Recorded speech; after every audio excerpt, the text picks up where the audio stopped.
Hi everybody. For those of you who do not have Photoshop, don't fret. As I've said, there is a program called Photopea, as you see in the screen, that is working with very similar options to Photoshop. It is not exactly Photoshop. There are many differences, but I want to show you how to use this program in order to complete some of the work that you might either be behind on, or if you are fully remote, that you don't have the ability to work in Photoshop at the moment, which I know is unfair, but we're trying to do the best that we can. Here is the program Photopea. If you were to type this in Google search, this is how it should be spelled. Now you could sign up and create an account if you'd like, or you can just use this for free. First things first, I'm going to click on File, New. This is going to create a brand new document we'll be working in. Now, I already did another example before. You're going to name this Depth of Field Characters, just like we have it in our Google Classroom. Depth of Field Characters. You want your width to be 10, and you want to make sure your measurement is in inches first. Then put the numbers in. Make my height 8, my DPI or my resolution 200. I'm leaving my background as white, and then I'm clicking Create. Now, if I'm going too fast at any point, you can always pause, rewind, and rewatch. All right, so as we're done with the measurements, I'm clicking Create. And there we go. Just like Photoshop, we have a plain white background as our space to work. So what you're going to do next is you are going to Google search characters. So I am Google searching a character from Frozen. All right, so I just looked up Elsa Frozen. I'm going to choose an image. That's a good one. But what I'd really rather have is, I'd rather have my image have a plain white background. All right, here we go. What I'm going to do is I'm going to copy the image by right-clicking. Copy. I'm going to go to Photopea and use my quick keys, Control-V as in Victor. There we go. There's one character.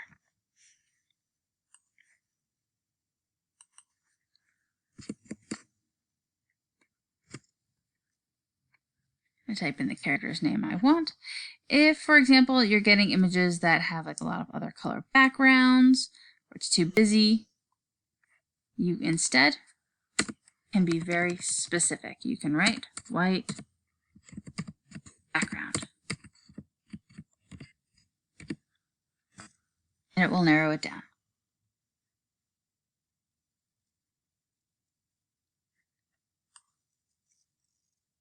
You want to find your characters from head to toe. Don't have just a small portion. Copy, go back to Photopea, and paste. Don't worry about the size. We'll get to that later. Try to avoid choosing images where your characters are on a checkerboard background. What would happen is your image would be brought into Photopea, and the checkerboard background stays there. Okay, we know that in Photoshop, the checkerboard means transparent. However, we're copying an image from Google. It is not transparent, let me tell you, and it will make life a little more difficult for you. All right, so we need to work with 3 characters, not just 2. So I'm going to add one more.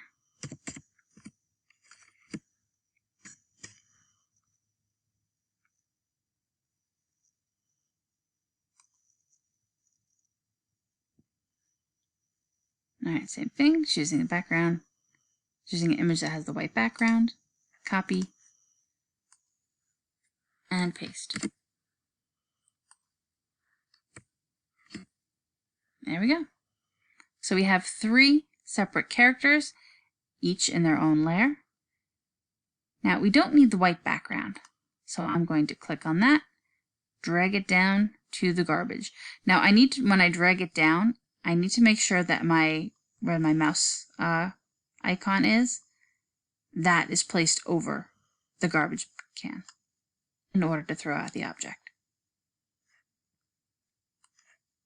All right, and just like that, there are my 3 images. First thing I'm going to do is I'm going to get rid of the white outline, or the white background for my images. To do this, I would need the Magic Wand tool. Now, yes, this program has Magic Wand tool, just like Photoshop. If you're opening Photopea for the first time, you may see on the left side an image 4th down that kind of looks like a little kidney bean. This is the Select Objects tool. If you click and hold, it will bring you to another set of tools. And here we have the Magic Wand. The Magic Wand tool selects areas of similar color. So we used this in Sandwich Shop before. This is also a good time that if you didn't complete the project of Sandwich Shop, you can do it in a very, very similar fashion to this.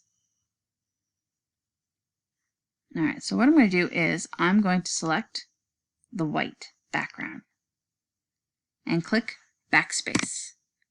And there we go. No more white background. I go to another layer, choose my white background, hit backspace. Lastly, Olaf. Click on the white background, hit backspace. You can either click inside of the selection or use quick keys Control D to deselect. So my selection of marching ants is gone. And just like that, there are my 3 characters. The next step is to bring in a background.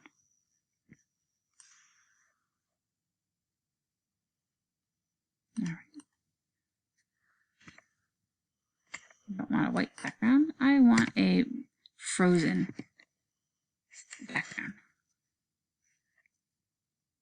Now, depending on what cartoon or movie you're working from, you might want to be specific. I want an image that has a foreground, a middle ground, and a background.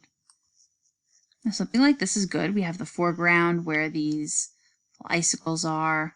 We have the middle ground where we're seeing the snow and then the frozen waterfalls, the trees, and the background.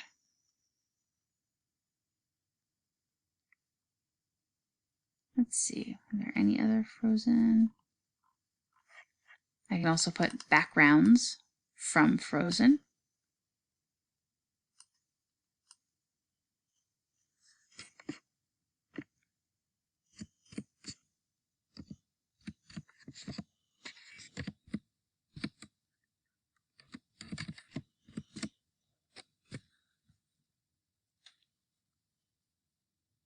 All right, another one of Frozen.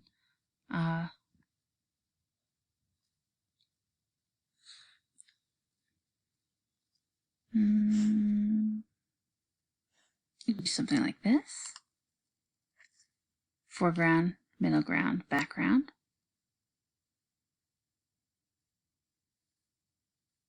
I think I'll stick with this one. All right, so I'm going to right-click, copy, bring it into Photopea, Control V. All right, so as we see, the background is really small. That's okay. Unfortunately, we don't have the option to hit Control T, quick keys for transform. What we need to do in Photopea is something a little different. While on the Move tool, I have these options up here.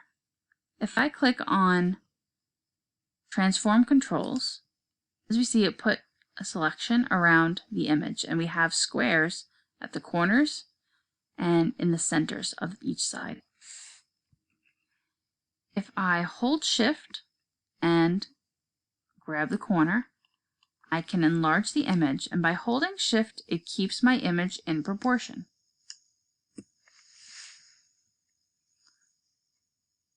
So what I did was I just enlarged it to fit as much of the page as I could. There's a little bit extra here on the bottom. That's okay. I'm not going to stretch my image. I don't want to distort it. Now, in regular Photoshop, I would just click Enter. Unfortunately, I can't do that now.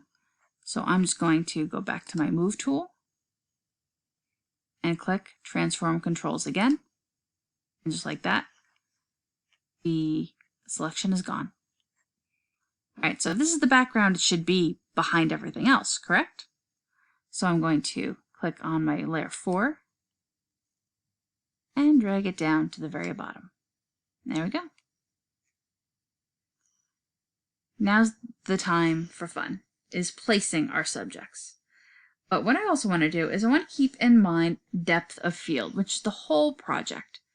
Objects that are close to the viewer are going to appear larger on the page.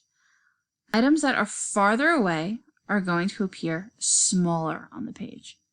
So I'm going to put Elsa, close up. So what I need to do is I need to enlarge her. I'm still in the Move tool. I'm going to hit Transform Controls, hold Shift, grab the corner,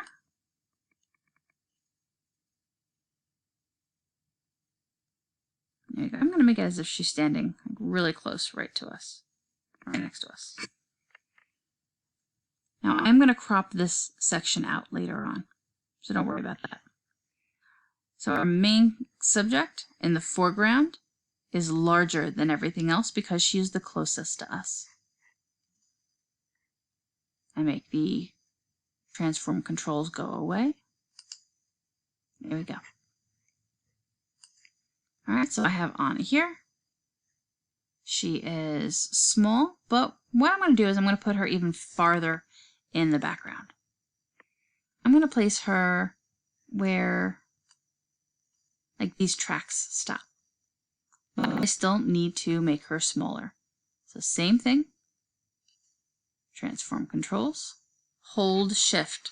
Holding Shift keeps your image from distorting.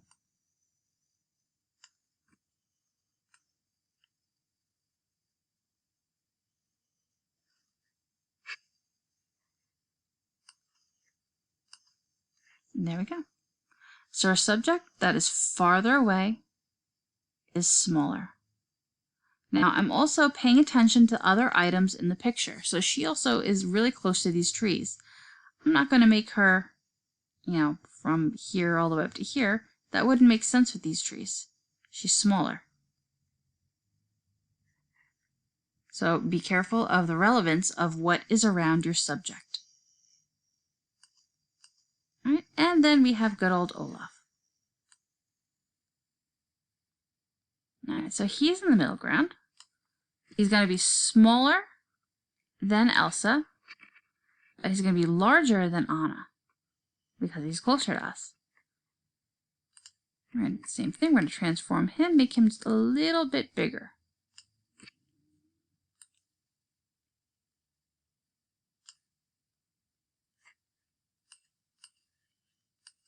And there we go.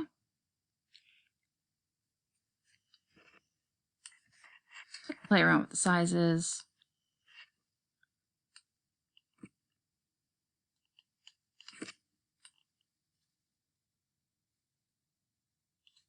Okay, make our subject in the foreground even bigger. There we go. And that's it. Subjects close to us are larger, placed further down on the page. Subjects in the middle ground are in between the foreground and the background. Objects that are in the background are going to appear smaller because they're much farther away. And that's it for the proportion. So you're showing me and displaying proportion by how large your images are and where they are placed within your scene. Once again, objects that are farther away are going to appear smaller. Objects that are closer are larger. Objects that are in the middle ground are in between the two. They're not as large as the foreground, not as small as the background. All right, so as I promised, we are going to get rid of the checkerboard background over here. Underneath the Magic Wand tool is the Crop tool.